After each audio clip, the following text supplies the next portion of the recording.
12 on. I mean, 12? yeah. That's me, good. Yeah, not bad. I've got some questions on BBC Wales for you later, if that's alright. Oh, right. Swiftly. Just got a glitch, just hit you off. Yeah. Okay.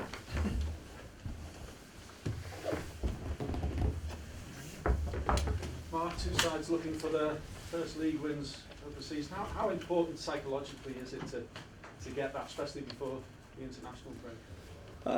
Yeah, as a team and as a group, we want to get maximum points on the board as quickly as possible. We haven't managed it as yet. We've had 3 games, one at home and 2 away, so we're looking to obviously address that. We've had 3 away games, including the Capital One Cup, so we're looking forward to getting back to home turf and having that home advantage, because that's a big thing, obviously. So we feel we're very close. We've had 2 good results on the road in the Premier League, so that's helped us. We've got points on the board, which is important. So now we just need to get maximum points if we can. You pleased with that performance at Norwich? Has it given you a selection headache maybe for this week? Yeah, I was reasonably pleased. We were better first half than second half, but I think it's, as an away team, I think the feeling at the end of the game was maybe that Jack kept us in the game and enabled us to win the point. But I would suggest that's why he's picked. That's his job, to do that, to help us. So I think you have to accept that as an away team, it's very rare that you're able to control the game for the full 90 minutes and not allow a home side any opportunities. Ideally, you want to restrict them to very few. But you have to credit Norwich on the day. They had a lot of attempts and goal, but Jack was up to it. So in the end, we were able to get a point out of the game. So yeah, the performance had some merit, but maybe it wasn't the complete performance that we were striving for. But that will come, we feel, with more games we play. I don't suppose that performance from Jack Butland surprised you. You know very much what he's capable of. Yeah, well, it was. There was a big change, obviously, with Asmir leaving the club, but we knew that within the building we had an outstanding young keeper who has paid his dues, has been out on loan, has bided his time. Whenever I'd called on him to come into the first team under difficult circumstances with injuries to Asmir, came in and performed well. So it was Jack's time. He was ready for the opportunity, and the games that he's been involved in, has done nothing to change my mind on that. And the more he's an established number 1 at the Premier League team, the better he'll become. And we're very encouraged by what he's produced right up to this moment, but we're not surprised by it. Given the injuries in the England squad as well with goalkeepers, he could be the England number 2 to Joe Hart. Possibly. I don't know when the squad's announced, but yeah, I mean, he's been in England squads for a long time, so they know themselves all about Jack Butland. So they would want to, I would imagine, promote him and push him forward, because they see the qualities that I see on a daily basis. The fans will turn out in their numbers tomorrow, particularly because it's Shaqiri's home debut. If he starts, how's he been for you in terms of training? You said he had a good workout last week. Yeah, it was important to give him some game time. 90 minutes, he got through the game. It was a little bit difficult towards the end, not only for him but for the rest of the team. But he got the 90 minutes under his belt, and he was a little bit stiff, I have to say, early part of the week. But that's all gone now, so he's just really looking forward to playing a part. He's going to be a very influential player for us, we feel. He's got great individual ability, but his collective work is very good as well. So all in all, we're delighted that he's here. Are you pleased with how your new lads have settled in, the likes of Hosselu and Afellay as well? Yeah, it's going to take time. We take that into account whenever you bring players from different leagues, different countries, different cultures. There's always an adaptation period which they need to go through. Some will be able to get through that process quicker than others. Sometimes it's due to the amount of opportunities they get. So some will have to be patient, but no, the guys that have been involved have shown me what I knew they had. They need to be able to do it on a consistent basis, which, given the quality and the level of play that we know they are, then there's no reason why they can't be very influential for us this year. it's early days for the team as a whole, but we're encouraged by what we've seen. And with Bojan back as well, it really adds a competitive edge. Yeah, to the squad. we've got good variation.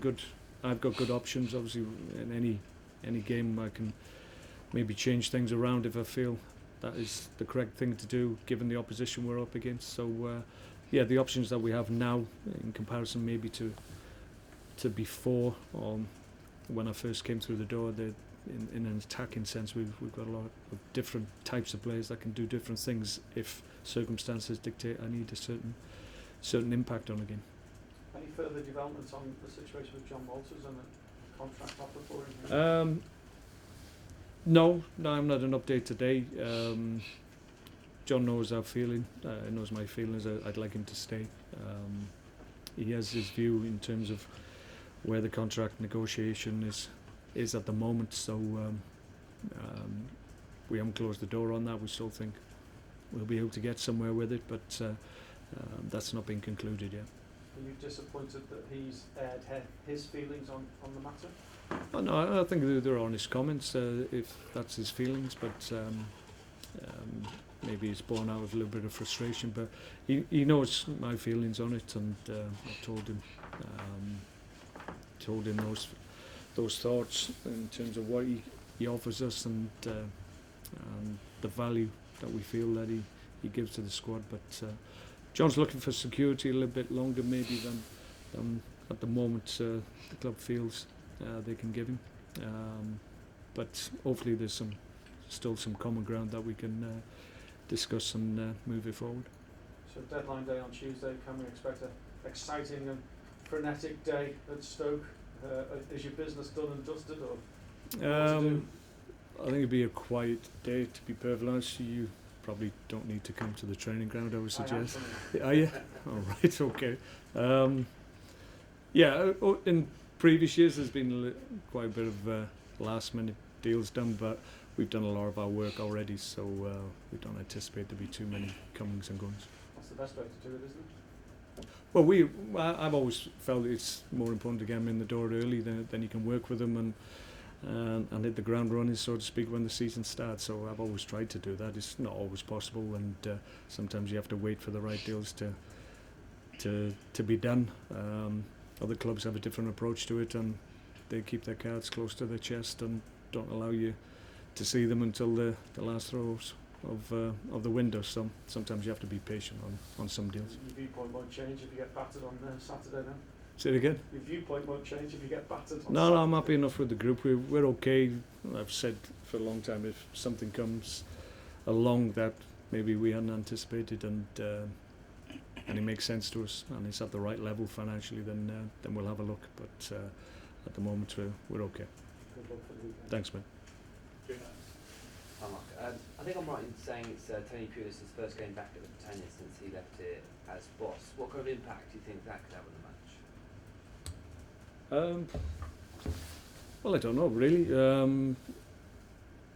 We like to, I suppose, as manager, like to view our influence and our importance on players as really, if we're honest, probably greater than it actually is. So I don't think it'll impact on the makeup of the game.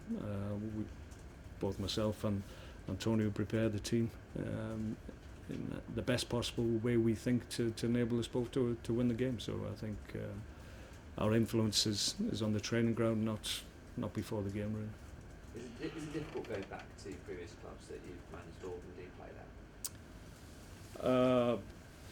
No, not really. Well, it depends if you perceived as having done a good job or a bad one. So I think it's fair to say Tony was viewed as having done a great job here. So I don't anticipate that you'll have too many people not happy to see him back. At the end of the day, he's still an opposition manager, so you would expect Stoke City faithful to obviously acknowledge the work that he did, but then get on with the job of supporting the current team.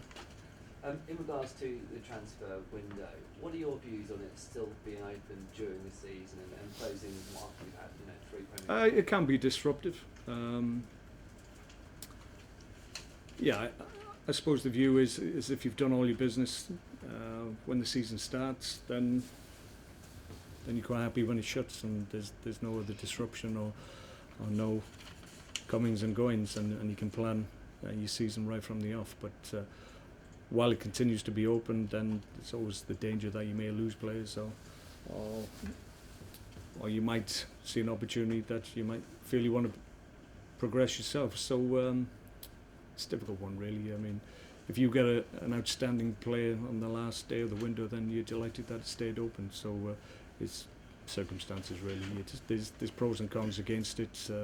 It's not an ideal situation, but it's what we've worked with for a long time now. So I think you make the best use of it, and hopefully you come out the other side of the window in a stronger position than when you entered it. Any injury news? Any other players? No, we should be okay. No, we had bumps and bruises from the other night, but nothing of significance. Okay. Mark, in terms of John Watts, we knew about the bid last week from Norwich and that was turned down. Has there been any other further interest since then? Any other offers coming in? Not that I'm aware. No, I've not spoke to anybody today, so we are where we are with that one. That was rejected. It wasn't anywhere near the level that it should have been if it was an honest and serious bid, so it was dismissed very, very quickly. And just in terms of that situation, given how it's going with the contract negotiations and what John's already said, would you expect him to still be here beyond Tuesday's transfer deadline? Is that what you expect? We hope. We certainly hope to have John's services for a lot longer. You can never say yes, definitely that will be the case, but that's hopefully the intention. It may be that if we feel that we can come to a situation where both sides are happy with the situation in terms of the contract, then if John doesn't want to recontract, then it may be that we just allow him to see his contract out, and at least we have the benefit of his services for a year. John may, and his advisors may have a view on that, but from a purely selfish point of view, as a manager of the club, I'd like his services here, but we'll see. And just on the injury front, you said no new injuries there. Peter Rodin remains unavailable. Yeah, he's still probably 2 or 3 weeks away. Maybe after the international window, he maybe has a chance for the game following the break, but he's probably still another week more than that. Just finally on the Stoke of the Tony Pulis era and then the Stoke of your era, a lot of people would look at that purely in terms of like the finishes of the league, and they would say Stoke are a better club now. I mean, what would you make of that view, of the improvement that's happened? Well, we've kept on progressing. I think that was the key. When I came and walked through the door, I spoke about trying to take us to the next level and try and make us a side that was consistently in the top 10. We've been able to do it for 2 years. Is that consistent work? I'd like to think so, but we want to do it for a lot longer period if we can. So the key is that it's not better or worse, it's still progressing and going in the right direction, and I think that's the key for everybody who works for Stoke City at the moment. Mark, having just been to see Tony at the West Brom press conference, he spoke quite fondly of the chairman and how well he was supported at the club. Do you think the progression and the progress you've made is due to the support and the backing of the chairman? Yeah, I'm not surprised that Tony's mentioned the chairman and the coach family, the support that they give their managers, and I've experienced both sides of the coin in terms of that, and the advantage that it gives you in terms of being able to do your job correctly. It can't be underestimated, because what you want as a manager, you want good ownership, you want stable ownership, you want people that have been in the game a long time who understand that football isn't easy, and there's peaks and troughs, and you have to have a steady hand and not get too excited and not get too disappointed as well. And if you've been in the game a long time, as the coach family has, then you have that understanding of what football's like, and people don't panic and get a bit twitchy when they need just to be a bit sound in their judgment and back people that they feel can do the job for them, and that's what the coach family has done for many years. And bringing in people like Shaqiri and making your biggest ever transfers, does that show the real intent to push this club forward and to make it maybe a top 6 club? Yeah, well I think maybe because we hadn't spent a great deal in the transfer market, even so our net spend isn't huge, but it's about being able to back the manager and his judgment when the opportunities arise. And we had an opportunity to get an outstanding football player in Shaqiri to Stoke City, and once that possibility was made known to the owners, then they backed the whole process from start to finish. So that's where you need that support and that backing of owners that want to keep on progressing the club, and not really looking for a return. They're just looking to keep the club strong and healthy, and that's what they do. It's going to be an interesting time with West Brom. Lots of goals they conceded against Man City and against Chelsea. Right. News round. Do you think they're slightly fragile maybe at the back? You'll have to ask me again. I didn't know what you I forgot what you said. Go on. They conceded quite a lot of goals against Man City and Chelsea. I know they're the two of the top clubs in the league, but do you think maybe they're possibly a little bit fragile at the back? No, I think you're right to mention the quality of the sides that they've faced. The computer hasn't been particularly kind to them, so it's unfair to judge them on those performances, because they're arguably been up against the two best teams that anybody will face this year. So you can understand why it's difficult to keep the quality that those two teams have at bay. But I'm sure they'll be looking for more resolute performance, possibly in terms of the defensive work against ourselves. They'll try and make it difficult for us, as you would imagine. No doubt we'll get a lot of people behind the ball, and we'll have to be patient and try and break them down. Be vigilant, obviously, on set plays, because that's a big part of how they approach the game. So if we deal with those, or don't even allow them good set piece opportunities, then we'll be fine, we think. Just one more for me. Solomon Rondon, he played well against Chelsea, and he's been quite lively. Is it going to be difficult for your backboard to deal with him? He's a good player. He's been known in football circles for quite some time. Obviously played in Spain and then went further afield, but he's a good, powerful striker. Got good work ethic as well. Looked at his stats in games he's played, and he's put in a shift, which is a prerequisite of West Brom would suggest. So he looks a good acquisition, and I'm sure as he finds his feet in the Premier League, he'll get better for them. But it's up to us to make sure that he doesn't have an influence on the game. We face good players week in, week out, so it'll be no different tomorrow. Okay. Mark, sorry. You just touched on Tony's approaches to games. You played him twice so far as Stoke United, 2-1-0 defeats. Can that give us a taste of the sort of game it'll be tomorrow? Obviously, you're going to have to be a patient side. And how frustrating is it when teams come in and put men behind the ball? It really is difficult breaking down, isn't it? Yeah, it can be, and it's fair to say we had a problem with that last year when teams just came and sat in. We found it difficult. We got done with the sucker punch a couple of times in games last year, and lost games as a result. But I think we all feel that we've got more players in the team now that can maybe unpick the lock and open the door for more chances, and certainly that's what we're looking for tomorrow. If West Brom come with an approach that they want to be nice and strong defensively and look to play counter-attack, then hopefully we'll have enough talent on the field to be able to cause them problems. We feel we have, so it's up to us to make sure that we show that talent. I'm coming from Switzerland, so I just want to ask you about Shaqiri. When was really the first time you've seen him? Well, I've seen him for a long time. When I was aware of him before he went to Bayern, but then when he went to Munich, obviously with the high-profile games he was involved in there, then he was known to everybody. I spoke to him before he went to Milan.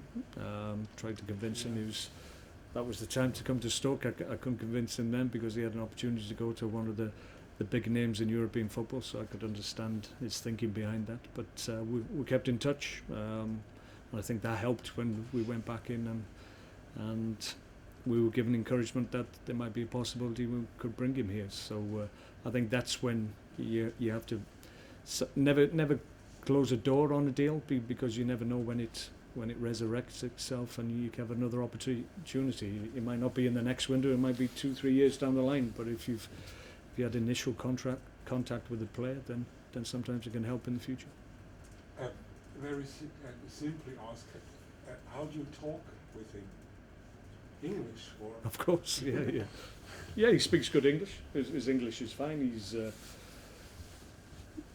You know him, I'm sure personally. Yes, yeah. sure. So he's a very endearing character. He's always got a smile on his face. He's very attentive when you speak to him. He listens intently to everything that you say, and within the group he's very well liked. He's only been at the club a very short period, but the group and the other players like his character, like his personality, and of course they like his ability as well, because they've seen that only in short periods, but the more they play with him, the more they'll be able to release his talent for the benefit of the team.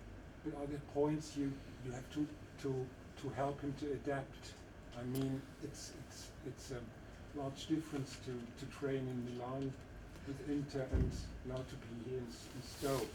And I think there's a different way of training. I think maybe in Milan, having spoken to him, it was it's more tactical. It was stop-start, a little bit slow. It wasn't a great intensity to the training. It was more about patterns and shapes and standing still and being talked through things, rather than the way I like to coach and manage is to work a group and work at the intensity that they'll face at weekends, and because then we feel they can adapt very, very quickly. So that's a change for him. So I think he felt the effects of that after the first game, because a couple of days after he's a little bit sore maybe, but he'll get stronger. He's physically capable to withstand the rigours of the Premier League, and we think he's made to measure for the Premier League. He's a perfect player for it. Okay. okay, thank No you. problem. No problem. Thanks.